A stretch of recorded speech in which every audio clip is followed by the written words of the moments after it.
Connie Chung. Tonight on Eye to Eye, a little girl torn apart by a famous custody battle finally speaks out.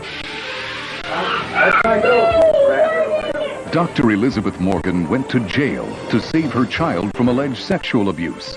I gave up everything I had to give up. Now, after 8 years, Edie Magnus finds Morgan and her daughter aching to come home. Are all the things that your mom said were happening to you true?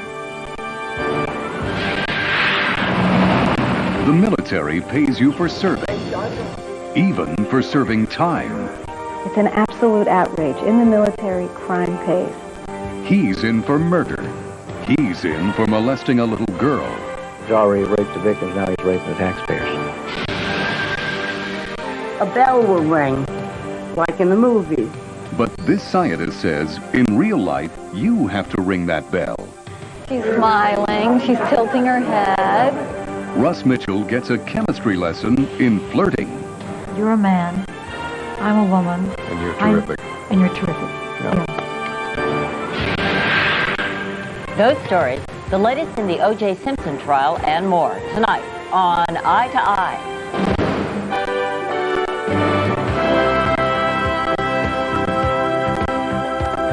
It's Eye to Eye with Connie Chung. Good evening. It was a custody case that captured the entire country. You may remember Dr. Elizabeth Morgan. She went to jail for 2 years to save her daughter from sexual abuse that she claims was committed by her ex-husband. To this day, he vehemently denies the charges. Tonight, for the first time, the child, who is now 12 years old, tells her side of the story. Edie Magnus traveled halfway around the world to find her. I did not abuse my daughter. He said her father was abusing her. If you're looking for scars or signs of trauma, something to reveal the truth about just what happened to this young girl long ago and far away. That little child loved me. I loved her. If she sees her father again, she will never recover. You won't find it in the eyes of this enchanting 12-year-old. What you'll find is a seemingly happy-go-lucky kid. Her name is Ellen, and that's her mother, Elizabeth Morgan, watering the plants and each other. Their laughter a far cry from the television image we have of them 8 years ago. Back when Ellen was called Hillary Fortich, when her terrible story was at the center of a tumultuous custody battle involving the ugliest possible charge, incest. It's not... Who can forget this chilling videotape? It was made by Elizabeth, a Washington, D.C. plastic surgeon, to document what she claimed was her daughter's terror of being turned over to her dad, Morgan's ex-husband, Dr. Eric Fortich. From the time she could talk, Hillary described oral sex and intercourse taking place during court-ordered visits in Eric's home, her mother said. A charge no court has ever affirmed, and Fortich has always denied. Have you ever molested your daughter, Hillary? Never, ever, never. The couple slugged it out on camera and in the courts. Experts did find Hillary had suffered vaginal damage, but couldn't agree on who or what had caused it. D.C. Judge Herbert Dixon didn't buy Elizabeth's story. In 1987, he ruled there was a 50-50 possibility sexual abuse had occurred. Still, Judge Dixon ordered Hillary, then 5, to go on a 2-week unsupervised visit with her father, an order her mother refused to obey. I want to bring Hillary home. I love my daughter. I've offered a $50,000 reward to anyone who will bring my daughter back home. Suddenly, the child vanished, spirited away by Elizabeth's mother and father. Judge Dixon threw Elizabeth in jail for refusing to disclose her daughter's whereabouts, saying he'd only let her out when she did. I came emotionally prepared to stay here until she was 18, because I had no choice. If she sees Hillary changed her name to Ellen and went with her grandparents from country to country on a global run from the law. She was chiefly afraid. She had many, many fears. Antonia Morgan has never before spoken publicly about that time. She'd cry and say, I want to see my mommy. So I said, well, we can go back. Anytime I just lift the telephone, but that will mean you have to go and see your daddy. And she said, no, no, no, no, no, every time. Free Elizabeth Morgan now! Elizabeth Morgan's supporters considered her heroic, a mother being victimized for protecting her daughter. Others believed her vindictive and manipulative, a liar intent on hurting her ex-husband. Though she'd never been convicted of a crime, Morgan spent 25 months locked up, a record for contempt, until public pressure forced Congress to enact a law which led to her release. We found her. Let's bring her back home.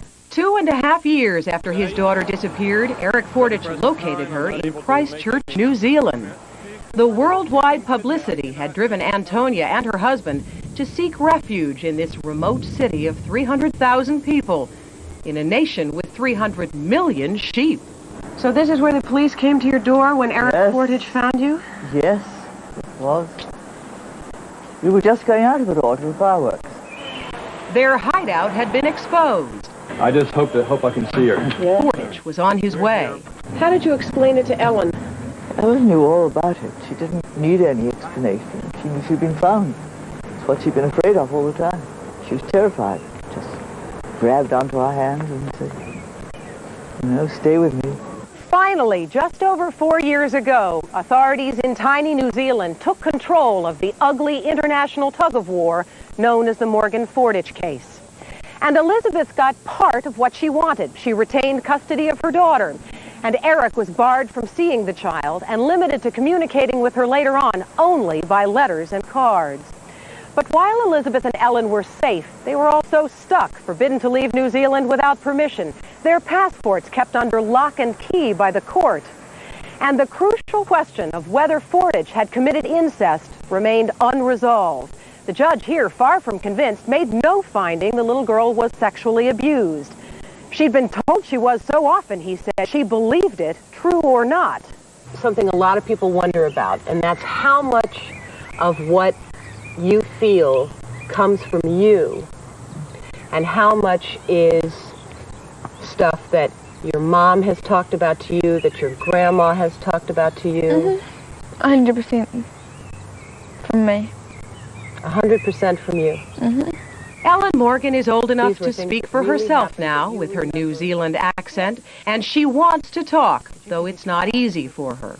This is our first chance to sort of get to ask you this directly about what happened in the past. Are all the things that your mom said were happening to you true? Yes. Your father did the things to you that your mom told people that he did? This one here, when she was really, really little, and she had just started to tell me what was going on. She's still in diapers. I get so mad. I get so mad that she had to go through that garbage. Elizabeth's photo albums capture lost time and lives torn apart. These are pictures from the day that Ellen and I got back together. It was a really neat day. And it was very hard for her to not have seen me for 2.5 years. So I came with Barbie dolls and presents for her, but it was very artificial because that wasn't really what it was about. It was about my being her mother and our being back together again. And I took her to school, and she walked me around the school and introduced all of her classmates to me because she hadn't had a mother. And she did again. So. Look, Mommy. Look, my finger, I'm reaching my, look at this. Look. The 3 generations of Morgan women have been living here for nearly 5 years now, working hard to get past the past, carving out a new life in a country so far from home that today here is tomorrow there, and our winter is their summer. It's a beautiful country. It's a small country. The people are very nice. And our life is mainly Ellen's school, my work, my study, and sports. Ellen's a serious ice skater with big plans. And what is your goal? To go to the Olympics in the year 2000 when I'm 18. New Zealand is a healing place, Elizabeth says. So here they come. I get the biggest kick out of seeing her happy. It is so great. a place where a child can recover. What would you like people to know most about what happened when you were It young? wasn't nice. Probably that it was disgusting. Your dad hurt you? Mm-hmm. Is there any chance at all that you may have misinterpreted something your dad did? No. Any chance you may have imagined it? No. Any chance it didn't happen? No. Kids get trapped because if they're little and they say, I'm being molested, people say, well, they're too young to know. And then if they wait till they grow up and say, I was molested, people say, oh, it's an imaginary memory. But isn't it possible that what she relayed to you could have been the confused language of a baby No. just starting to learn how to talk? No. Isn't it possible that therapists who questioned her over and over and over and over about this? No, it's not really the way it happened. Planted No, this idea. it's not the way it happened. First of all, there are problems, evident problems, before she ever learned to speak. Number two, as soon as she learned to speak, she was talking about stuff that clearly was very upsetting to her and sounded very sexual. And at the same time, her sister in another home with whom we had virtually no contact was saying the same stuff. Indeed, Eric Fortage's only other daughter from a previous marriage has filed a lawsuit accusing him of sexual abuse, although early on her story was inconsistent. She also asserted she witnessed Fortage molesting her half-sister Hillary. Fortage denied her charges, and evidence about the daughter's injuries was excluded from Hillary's trial in the U.S. I mean, how much more do you need? You've got two children, both saying the same thing. They both have the same physical damage. They come from completely different homes. Eric Fortage declined to speak with Eye to Eye. He has sued CBS News for defamation involving a previous story about this case. While he still maintains his innocence, and while many people still don't believe the allegations against him, it's clear this family has paid a price for what they believe. I gave up everything I had to give up. I mean, I lost everything. Including her livelihood. Elizabeth can't practice medicine here, and her loved ones. Darling, so tell me, sweetheart. Married to Paul Michel just after she got out of jail, Elizabeth sees him only during his brief visits from Washington twice a year. It's lousy for him, it's lousy for me, and it's lousy for Ellen because she doesn't experience a normal home. Do you feel like you belong here? Mm-hmm. Would you like to stay here? Not really. It's okay, but not quite for me. For Eva. In fact, Elizabeth is now pushing to bring her daughter back home to America. I mean, I think that Ellen's healing requires her to go back to America her way. Nice. Although that could land Ellen back in Judge Dixon's courtroom, where she might be ordered to see her father. The judge told us it would be inappropriate to comment. Elizabeth wants her daughter divorced from his court, and she's trying to win support for that in the court of public opinion. I don't want Ellen forgotten, and I don't want people thinking that she's a crazy, brainwashed robot. She's a neat, normal kid who knows what happened to her. And so that's why we're talking to you. She says what happened to Ellen years ago isn't relevant, and perhaps she is right. Time may never reveal any great truths about this family tragedy. There are no answers, only a young girl's feelings. If I were a genie and I could grant you one wish, what would it be?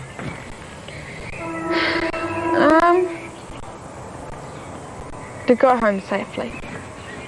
Home to America? Yeah. What would it take for you to feel safe in America? Probably to have Eric on death row. If Eric was on death row, she feels that much rage and hate. I think it's appropriate. I think that if someone did horrible things to you when you were little, really horrible, that you would not feel safe unless they were locked up. Now, does that mean Ellen wants him to be executed? I don't know, but I think that death row to her sounds like a pretty safe place for a dangerous guy to be. Next, murderers, molesters, and muggers getting paychecks in prison. It's a military maneuver that has some people up in arms. That's a slap in the face to every citizen. And still ahead, will a cup of ice cream put O.J. Simpson's alibi on ice? The defense tries to link it with the time of the murder. You describe the ice cream as a bowl of melting ice cream, isn't that correct? That's correct. Eye to Eye, sponsored by Lincoln Mercury and the complete line of Lincoln luxury automobiles. Whoever said crime doesn't pay probably didn't work for the Department of Defense. It sounds outrageous, but if you commit a crime while serving in the military, the government will continue to pay your salary while you're behind bars. Right now, there are hundreds of child molesters, rapists, and even murderers, U.S. servicemen, collecting paychecks. Pelkey, you're being charged with... They are people like Sergeant Michael Pelkey. He's in prison for murdering his pregnant wife. Since April, the Army has paid him more than $13,000, all paid after his conviction. As a commander of the B-1 bomber fleet, Colonel Rodney Templeton earned a good living, and he still does. The Air Force paid him more than $126,000, even though he went to prison after he confessed to molesting 2 young girls. Colonel James Lee is behind bars for molesting 3 teenage boys, yet he still makes more money than most Americans. The military has paid him more than $100,000, and the Air Force still pays him almost $7,000 a month.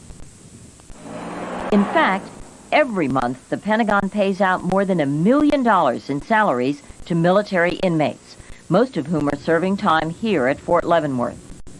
At last count, those who received checks included 164 child molesters, 58 rapists, 11 convicted of attempted murder, and 7 murderers. And what about the victims? I figured I lost everything. 2 years ago, Rochelle Snow was assaulted while visiting the Fort Lewis Army base in Washington State. I took off, and I ended up at the MP shack. What did you tell the MP? I told them that I was attacked, and he asked me in what way, and I told him I was raped. Sergeant Stephen Black was arrested for the rape and court-martialed. It came up over $2,000. Almost $3,000. Yeah. While Rochelle Snow's medical bills piled up. She's now more than $5,000 in debt. You have not been given any money by the military to help you through this? No. The military has not paid any bills? No. Has the military helped you with any counseling? No. They have not helped me one bit. But the military has paid her attacker more than $24,000. He gets paid $1,100 a month. The military even pays for a defendant's lawyer, so the prisoners can do whatever they want with the money. No restrictions. One inmate even bragged he used the money to play the market. You might remember Army Sergeant Francisco Duran. He was in prison for assault and was paid more than $17,000. After his release, he bought a gun and took a trip to Washington. It was Sergeant Duran who opened fire on the White House with an assault rifle. 2 reporters at the Dayton Daily News first uncovered the story, Cheryl Reed and Russ Corallo. The military wasn't even aware of it, that there were that many, because nobody in the military has ever done analysis on the database like this. Through the government's own computer data, they found that all 1,300 inmates at Fort Leavenworth were paid after their conviction, up until their first appeal, and many are still being paid for years beyond that. That's the law, the military law. Severity of the crime didn't matter. In fact, more people were given pay that committed sexual offenses than were paid that committed damage to government property. Every citizen in the United States, it's a slap in the face. Police officers Jeff Trego and Curtis Middleton arrested Colonel Rodney Templeton for molesting a 4-year-old girl in a church basement outside Dayton, Ohio. Remember, he's the one who was paid $126,000 in prison. He's already raped the victims, now he's raping the taxpayers. Well, you're probably wondering, as we were, what officials at the Defense Department had to say about all this. Well, we asked, but the Pentagon declined our request for an on-camera interview. Instead, the top brass sent us this response. saying the Department of Defense is concerned and looking at possible reforms, such as restitution for victims of crime, but added only Congress can change the law. It's an absolute outrage. In the military, crime pays. Senator Barbara Boxer has introduced a bill to stop the practice. What is the Defense Department's explanation or rationale for this policy? They actually have no rationale for the current policy. When it was enacted more than 100 years ago, the idea was to support the family of a soldier who went off to jail. But that's not what's happening today. A man murders a child, he has a surviving child, doesn't give a penny, and he's collected thousands of dollars. Thousands of dollars. And the military doesn't require that inmate to use that money for either his own family or the victim's family. There is no requirement whatsoever. Which brings us back to Sergeant Michael Pelkey. He led the search for his missing wife, Diane, until 10 days later when the Army sergeant himself was arrested as her killer. Last year in prison, he was paid $13,254. Where does it stop?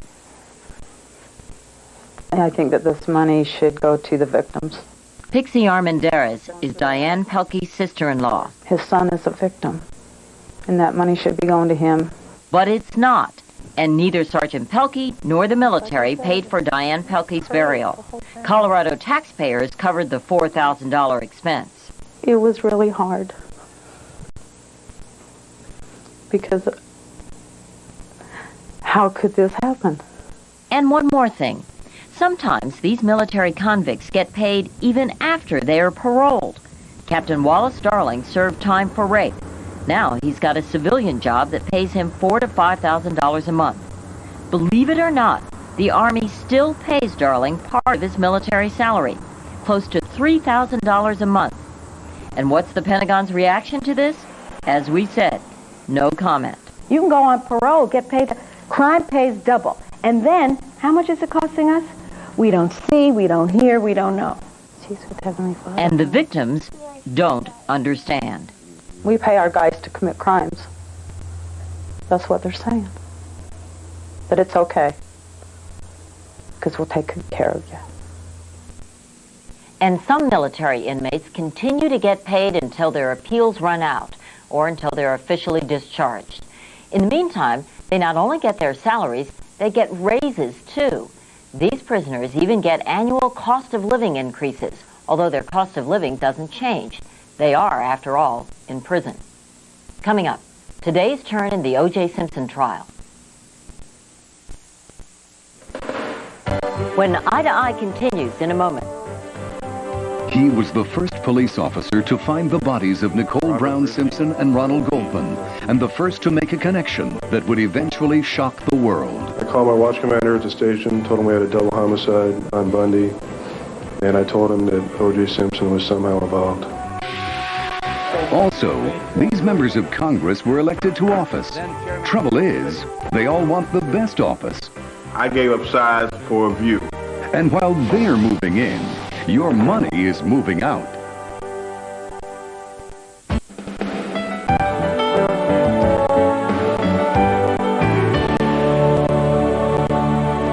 You don't want to look. With those words today, prosecutor Marcia Clark warned of what was to come in the O.J. Simpson trial. What followed were grisly pictures of the murder victims, Nicole Brown Simpson and Ronald Goldman, flashed on a giant screen.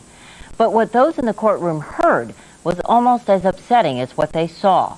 For the first time, the scene was described in detail by one who was there. I called my watch commander at the station, told him we had a double homicide on Bundy, and I told him that O.J. Simpson was somehow involved. Today, Marcia Clark began to lay out the evidence the prosecution hopes will link O.J. Simpson to the crime scene. The day began with testimony from Robert Risky, the first Los Angeles police officer to arrive at the murder scene that night last June. There's a pool of blood under the victim, the female white, and it flows down towards the sidewalk. Risky told of finding the bodies of Nicole Brown Simpson and Ronald Goldman. I noticed that one of his eyes was open, so I approached him. I shined my light to see if there was any movement in his pupil. There was none. It remained fixed and dilated. And I touched his eyeball with my finger to get any involuntary reaction. such as twitching of the eyelid, movement of the head, and if it just basically verified that he was dead. Risky testified that it was he who found only one single glove next to Goldman's body and a knit cap. He also saw bloody shoe prints leading away from the bodies. Can you tell us if you recognize what's shown there? Yes. What is that? It's a picture of what appears to be a bloody footprint. And do those look like the bloody shoe prints you saw that night? Yes. And those bloody shoe prints were going in what direction? Towards the west. Would that be towards the rear alley behind the condominium? Yes. For much of the morning, jurors and the courtroom audience viewed gruesome pictures showing the bodies of the two victims. Judge Lance Ito again made sure that the photos couldn't be seen by the world outside the courtroom. No video of this particular board depicting the victims' bodies, still photographers, no photographs of the display of the victims' bodies. Thank you. As he has in the past, O.J. Simpson turned away when the photos were shown. Nicole Brown Simpson's mother and father left the courtroom. Other family members stayed, but wept. And did you point out the evidence that you've described? Anticipating a defense attack on the way police collected evidence and handled the crime scene, prosecutor Marcia Clark again and again pointed out that Officer Risky did things by the book. Now, during that entire time, sir, did you step in any blood in the walkway or around the victims? No, I didn't. Or up on the stairs or the pathway leading to the front door? No, I didn't. Did you touch any of the evidence? No. And why is that? Because I was trying to preserve the integrity of the crime scene. Is that something you're trained to do, sir? Yes, ma'am. Standard training? Yes. And as expected, defense attorney Johnny Cochran came out swinging. Have you had any training in the sensitivity of DNA? No. Were any of the officers at all using gloves that morning when they were out there? Not that I recall, no. And noting Officer Risky's discovery of some ice cream inside the condo, Cochran attempted to undermine the prosecution's murder timeline. Was the ice cream melting or melted? You described the ice cream as a bowl of melting ice cream. Isn't that correct? That's correct. It wasn't melted at that point, was it? In my opinion, no. It was melting. Earlier in the week, the prosecution case focused on O.J. Simpson's mood the day the murders took place.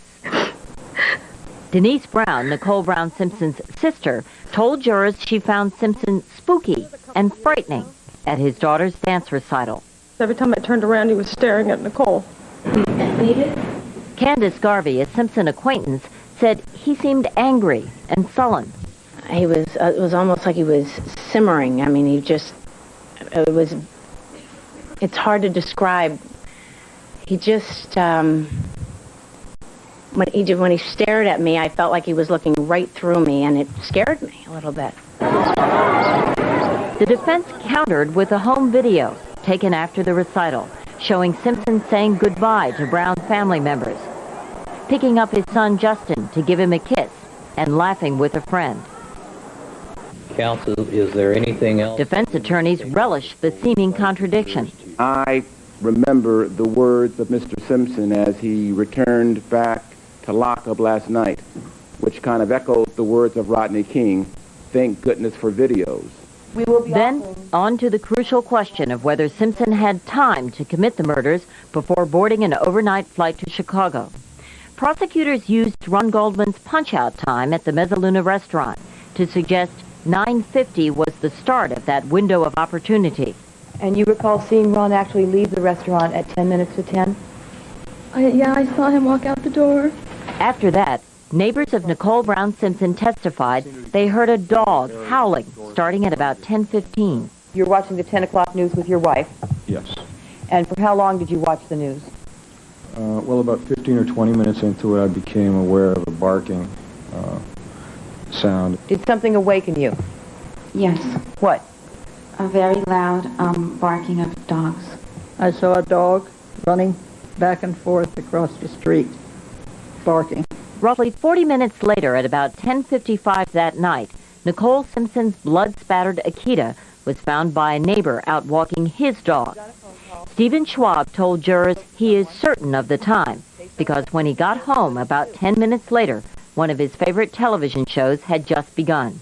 I came in the door and I opened the door. My wife was sitting at the computer, and behind her I saw the TV set, and the Mary Tyler Moore Show was on. Then Schwab's neighbor testified that he and his wife took the agitated dog for a walk, hoping the animal would lead them to its home and owner. It did. Can you tell us what you saw? I saw a lady laying down, full of blood. I turned to my wife and said that there was a dead person there. Late this afternoon, defense attorney Johnny Cochran tried to introduce photos showing evidence was improperly moved. One photograph, Your Honor, the glove is pointing with the V up against the walkway, and the other, it's been turned and moved. The cap has also been moved. Mr. Cochran is deliberately trying to mislead and confuse this jury. The prosecution won this round. Judge Ito ruled that for now, So I'm going to sustain a 352 objection. Today, one of the main prosecutors in the Simpson trial returned to work. William Hodgman, who was rushed to the hospital more than 2 weeks ago with chest pains, said he's recovered and will continue to play an active role in the case. But he added he doesn't plan to appear much in court. Meanwhile, no more testimony is scheduled until next week. It's the hottest game on Capitol Hill. Musical offices. Member of Congress wants room with a view, and you're paying the movers. To me, $1 million is still an awful lot of money. President Clinton ran his $1.6 trillion budget by Congress this week and got hit from both sides of the aisle, Republicans and Democrats. Critics say the president ducked the tough spending cuts needed to bring down the staggering deficit. The movers and shakers on Capitol Hill talk about saving you money, but Roberta Baskin reveals some folks in Washington may be doing more moving than shaking, and you're getting stuck with the bill. Everybody get up. Recognize any of these kids? Some of them may be today's movers and shakers on Capitol Hill. And if so, when they're not trying to cut the budget, they're still playing the same old game. They're players in a game of musical offices. That's what senators are invited to do every election. Defeated Senator Harris Wofford used to play the game, but he had to drop out. Knock, knock. J.D. Hayworth, how's it going? Freshman Congressman J.D. Hayworth just jumped in. Knock, knock. Sorry to interrupt. Just taking a look around, if that's okay. Before he could get to work on Capitol Hill, Hayworth first had to find an office. Is this a good office? Was it okay? Was it, But before he could make his move, everyone who's already in Congress got to make theirs. It may not be as precious as a plum committee assignment, but prime office space here on Capitol Hill is coveted by our elected representatives. Here's this year's list of congressmen on the move, all 178 of them. We do appreciate it. And that's just the re-elected ones like Ed Royce. He moved for convenience. We timed it. It's about 2 minutes from the front door, out the door, up the steps, to cast the vote and back. Insiders know Cannon is classy. Rayburn, it's the prize. And Longworth, well, anyone for urban renewal? I think Longworth is kind of dreary. It's like a bad cafeteria. You like this office okay? Or? Maryland Congressman Albert Wynn's moving. I gave up size for a view. I gave up proximity for a view. And he's not alone. Top priority was view. You've got a great Capitol view. People do go out around it. It takes great pictures. You get a little chair here, people do pop out. A priceless view at a price. The cost this year to move 178 congressmen and 14 senators from one office to another is well over $1 million. They're moving, you're paying. Senators choose from either historic Russell, dreary Dirksen, or the ultra-modern offices in Hart. The last package of so-called deficit reduction efforts did not get the deficit down. Ironically, among the senators who don't stay put are some die-hard cost-cutters. New Budget Committee Chairman Pete Domenici, for instance, is moving to his 6th office. Senators Larry Pressler and Alan Simpson are moving for the 4th time. And Senator John Chafee is moving for the 3rd time. We wanted to ask Senator Chafee why he was moving again, but he declined our request. as did every senator who chose to swap offices. Maybe they were too busy. Packing. If that's the game, you play it. And at about $50,000 per Senate move, former Senator Wofford wanted to change the rules. And you were greeted how?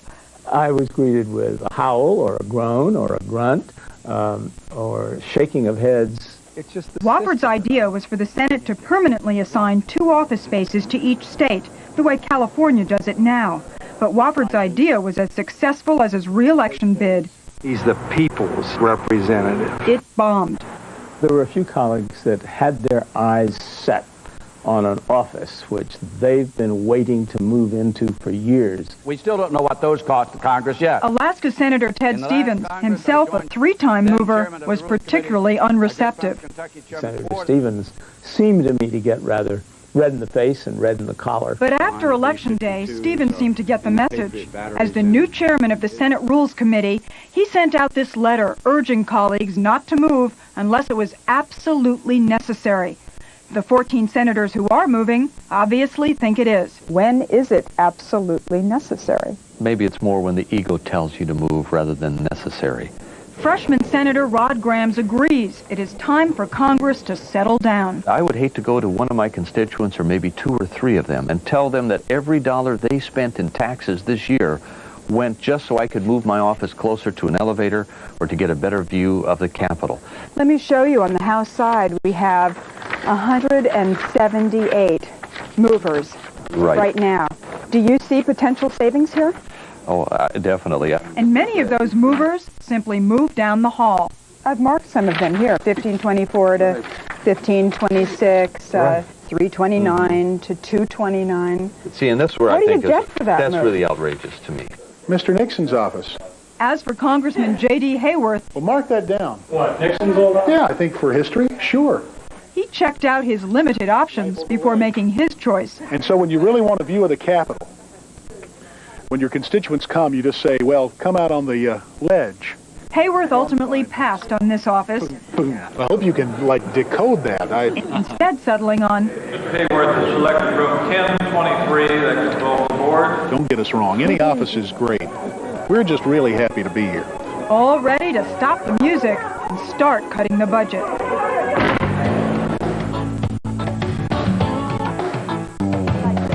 In a moment, this scientist says you don't have to send out cards on Valentine's Day, but you do have to send out the right signals. You're a professor. What grade would you give her in terms of flirting?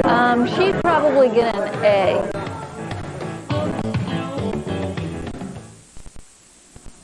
Flirting. Lauren Bacall did it with a look. Julia Roberts did it with a smile. Scarlett O'Hara made it a Southern institution. But what really is the magic that causes that chemical reaction between the sexes? Researchers trying to find out have come up with some surprising answers, and Russ Mitchell followed them with a hidden camera. Russ? Connie, you're about to eavesdrop on the first moments of romance. But relax, it's all in the name of science. Flirtation does not necessarily equal bed or even the thought of going to bed. All it equals is you're a man, I'm a woman. And you're terrific. And you're terrific. Yeah.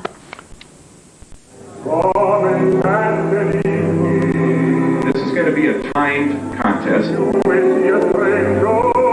two winners get the title of Mr. or Ms. USA Flirt. Starting now. You know what? I'm going to come back and get you in just a minute. I got to hurry up. This enchanted evening is like no other. I don't want to get my numbers. Oh, well, be that way. Hundreds of singles race across a crowded ballroom to compete in the first national flirting championship. What I'm going to do is talk to you for 45 minutes about the art of flirting. Richard Goss, president of the National Singles Association, is a modern-day matchmaker. You've got 73 million single people in the United States, and they all want to meet a romantic partner. This contest could be held only here, only in Las Vegas. Mr. and Ms. USA Flirt. Do you think this is just fun and games? Well, think again. Long before Cleopatra cast her spell on Caesar, men and women have played by rules of attraction that have been difficult to define. That is, until now. You see, there is a science to how we fall in love. here what she's doing is what I call a coy smile. So she's smiling, but she's looking up at him from under her eyelashes. Dr. Monica Moore is a professor of psychology at Webster University in St. Louis. It's hard, really, with correlational studies. For 16 years, she's conducted studies on flirting. Is this the new place for teenagers to hang out at the mall? Her laboratory is wherever people meet. In shopping malls, in darkened bars, where she looks for initial signals of interest between the sexes. She's smiling, she's tilting her head. Moore's research has led to astonishing findings about how relationships begin. Now that he's paying attention to her once again, she's smiling, she's laughing. She has identified a catalog of cues women use to lure men. In your research, you've identified 52 signals of flirting, right? Yes. Give me a demonstration, if you will, of the most common signals of flirting. Women will look at a man and look away, and these are really brief glances. So she really does just look across at him and then right away directs her gaze away from him. Sometimes they'll look at him and smile. Women will toss their head and smooth their hair.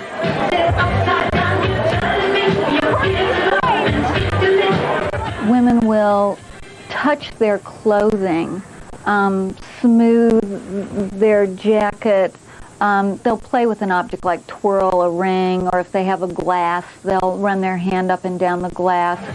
We asked her to observe the bar at Harry's in St. Louis.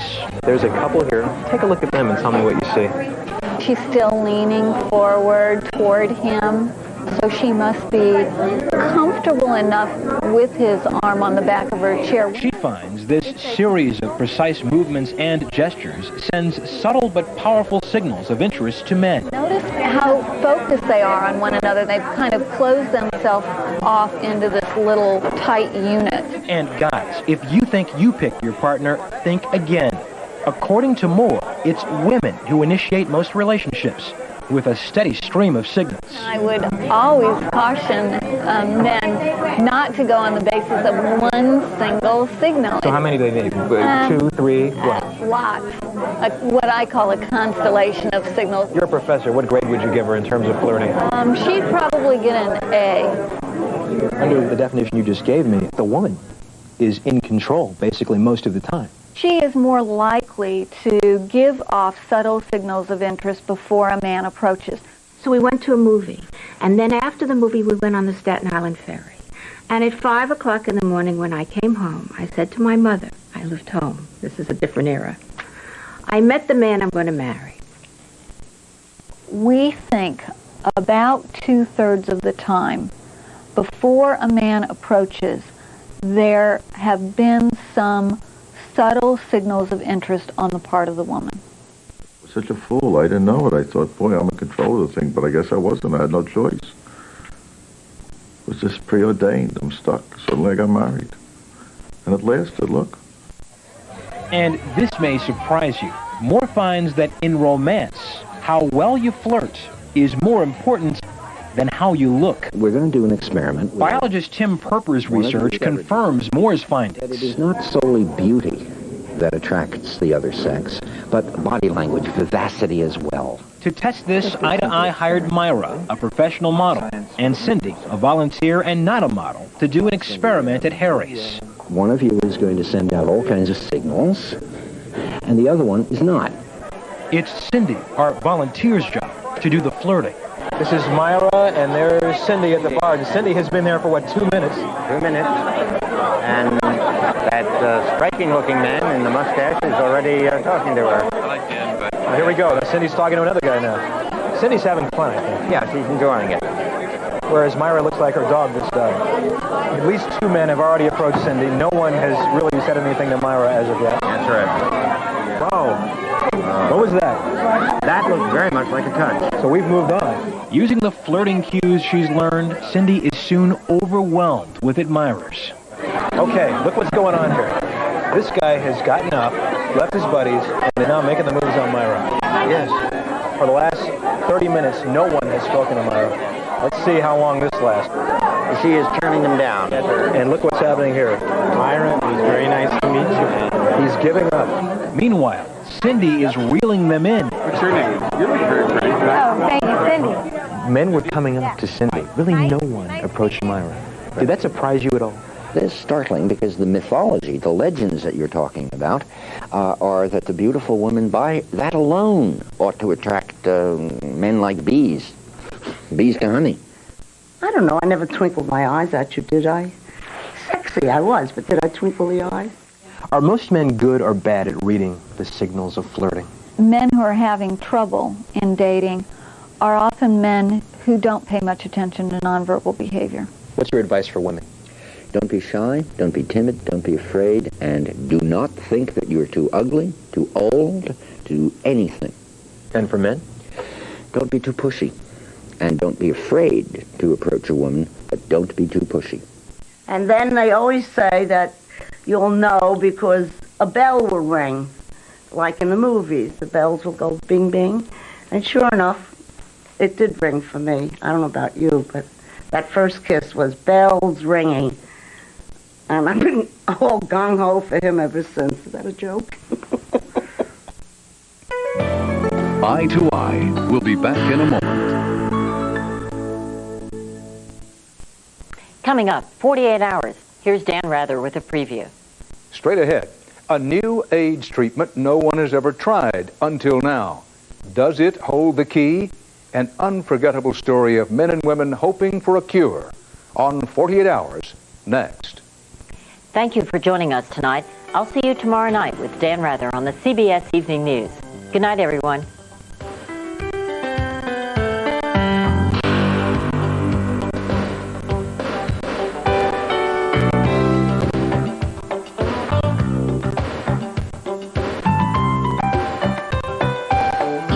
On 48 Hours, is there a new drug that could be the answer to AIDS? Searching for a cure. An all-new 48 Hours. Next.